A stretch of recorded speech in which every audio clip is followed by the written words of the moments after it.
الحمدللہ رب العالمین والصلاة والسلام علی سید المرسلین وعلی آلہ واصحابہ اجمعین۔ میں مولانا صدیق اکبر یوٹیوب چینل اسرا ٹی وی سے۔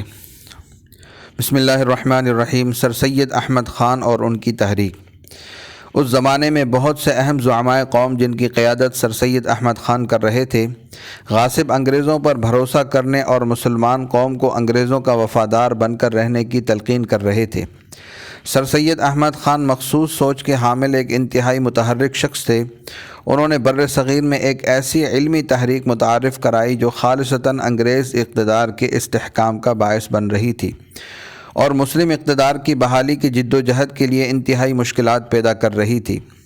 سر سید نے مسلم اقتدار کی بحالی اور آزادی کی امنگ دلانے کے بجائے مسلمانوں کو یہ مشورہ دیا کہ انہیں سیاست میں حصہ نہیں لینا چاہیے۔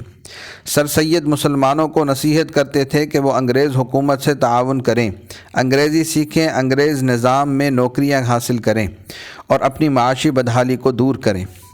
سر سید احمد خان نے اپنی تحریروں سے انگریز سرکار کو بھی مسلمانوں کی طرف سے اطمینان دلانے کی کوشش کی کہ مسلمان ویسے نہیں ہیں جیسا کہ انگریزوں نے انہیں سمجھ رکھا ہے۔ یوں سر سید نے انگریزوں کو قائل کرنے کے لیے خود انگریزوں ہی کا موقف اپنا رکھا تھا۔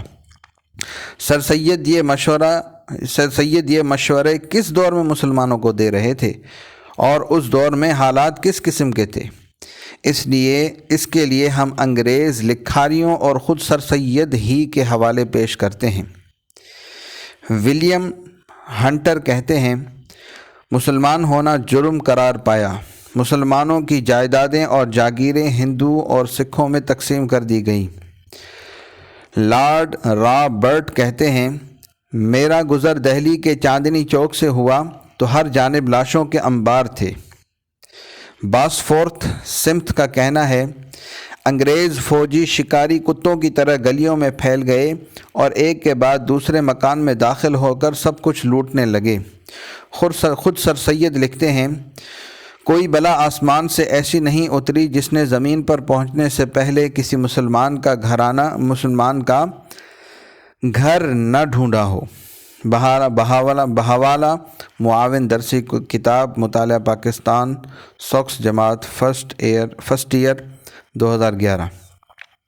حالات کی خرابی کا اندازہ کیجیے اور اس قسم کے حالات میں سر سید کا مشورہ کہ سیاست چھوڑ دی جائے، انگریزی پڑھی جائے اور انگریزوں کی نوکری کر لی جائے۔ مسلط حکمران انگریزوں کی خواہشات کا ذکر لارڈ میکالے کے حوالے سے حضرت مولانا قاری محمد طیب رحمہ اللہ کی گفتگو میں آ چکا۔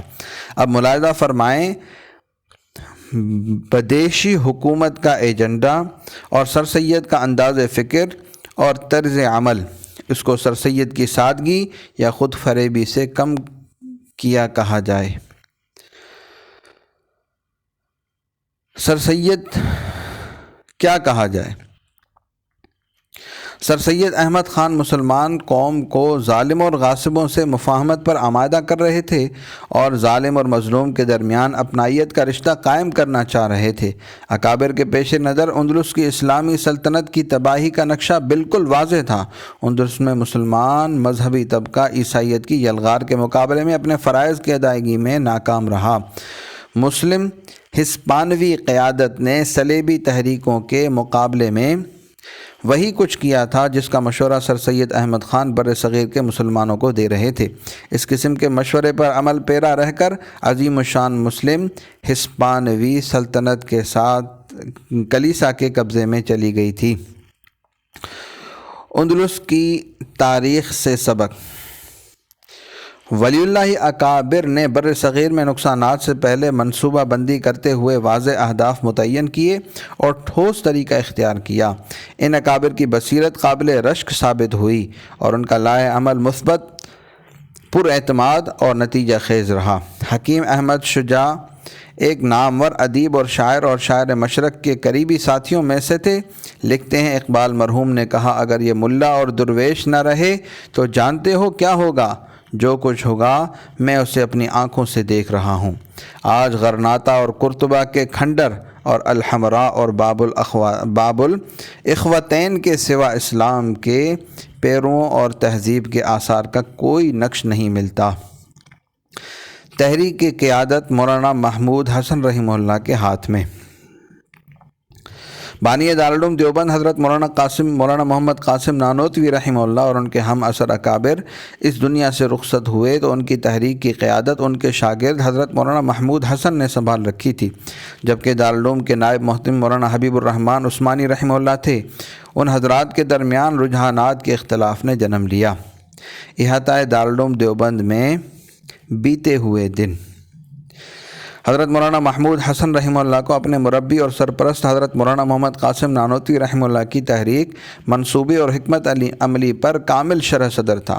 آپ نے مولانا حبیب الرحمن عثمانی رحمہ اللہ کے منتخب کردہ پیغام رساں مولانا مناظر احسن گیلانی رحمہ اللہ سے اس حوالے سے جو گفتگو کی وہ ہم ان کی کتاب احاطہ دارالعلوم دیوبند میں بیتے ہوئے دن سے نقل کر رہے ہیں۔ مولانا مناظر احسن گیلانی رحمہ اللہ نے اس کا عنوان دارالعلوم کا مقصد شیخ الہند کا نقطہ نظر رکھا ہے۔ لکھتے ہیں، ایک دن کچھ ایسا ہوا کہ مولانا حبیب الرحمن عثمانی نائب محتمم نے فقیر کو یاد فرمایا اور کہا کہ تم حضرت شیخ الہند رحمہ اللہ سے مل کر دریافت کرو کہ واقعی سیاست میں حضرت والا کا صحیح مسلک کیا ہے۔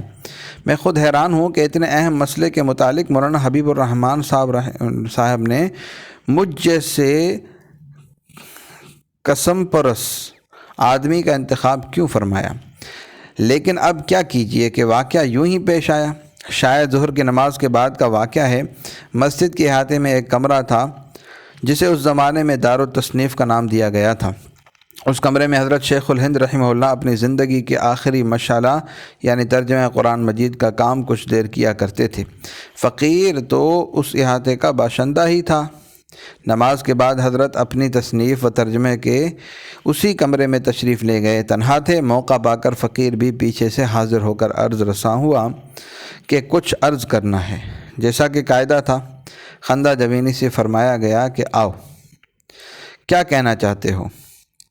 بیٹھ گیا اور جو پیغام میرے سپرد کیا گیا تھا اسے پہنچا دیا۔ سنتے رہے۔ اپنی بات جب ختم کر چکا تو دیکھا کہ حضرت پر ایک خاص حال طاری ہے اور اپنے استاد حضرت مولانا محمد قاسم صاحب رحمہ اللہ بانی دارالعلوم، جنہیں وہ حضرت استاد کے لفظ سے یاد کرتے تھے، انہی کا نام لے کر فرمایا، حضرت استاد نے اس مدرسے کو کیا درس و تدریس، تعلیم و تعلم کے لیے قائم کیا تھا۔ مدرسہ میرے سامنے قائم ہوا۔ جہاں تک میں جانتا ہوں 1857 کے ہنگامے کی ناکامی کے بعد یہ ارادہ کیا گیا کہ کوئی ایسا مرکز قائم کیا جائے جس کے زیر اثر لوگوں کو تیار کیا جائے تاکہ 1857 کی ناکامی کی تلافی کی جائے۔ 40 سال پہلے کی بات ہے۔ روایت باللفظ کی توقع فضول ہے۔ حضرت والا کی تقریر سے دل میں جو اثر اس وقت قائم ہوا تھا اسی اثر کے نتائج کی تعبیر اپنے الفاظ میں کر دی گئی ہے۔ تقریر کی مدت کافی تھی لیکن حاصل یہی تھا۔ آخر میں ارشاد ہوا کہ تعلیم و تعلم، درس و تدریس جن کا مقصد اور منصب العین ہے، میں ان کی راہ میں مزاحم نہیں ہوں، لیکن خود اپنے لیے تو اسی راہ کا میں نے انتخاب کیا ہے جس کے لیے دارالعلوم کا یہ نظام میرے نزدیک حضرت استاد نے قائم کیا تھا۔ اس کے بعد 2 راہیں مختلف ہو گئی۔ ایک راہ تعلیم و تعلم اور دینی نشر و اشاعت کی تھی اور دوسری راہ وہی تھی جسے بالآخر حضرت شیخ الہند رحمہ اللہ نے اختیار فرمایا اور اسی مسلک کے ساتھ اپنے مالک سے جا ملے۔ خیال آتا ہے کہ حضرت نے یہ بھی فرمایا تھا کہ فرائض الہیہ جس حد تک بن پڑا ادا کرتا رہا، اب آخری کام رہ گیا ہے جسے اپنی حد تک تو میں کر گزروں گا اور اسی کو وہ کر گزرے۔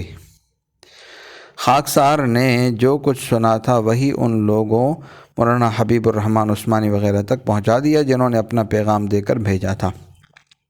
مولانا محمود حسن رحمہ اللہ کی قیادت میں تحریک کا کام جن حالات میں آگے بڑھ رہا تھا اس کی کسی قدر تفصیل پر بھی ایک نظر رہنی چاہیے۔ مثلاً برطانوی سلطنت کی سرحدات اتنی وسیع ہو چکی تھی کہ ان پر سورج غروب نہیں ہوتا تھا۔ بر صغیر پر برطانوی گرفت اس قدر مضبوط تھی کہ آزادی کی کسی تحریک کا بظاہر کوئی وجود نہ تھا۔ وصلی اللہ تعالی علی حبیبی سیدنا محمد وعلی آلہ واصحابہ اجمعین برحمتک یا ارحم الراحمین۔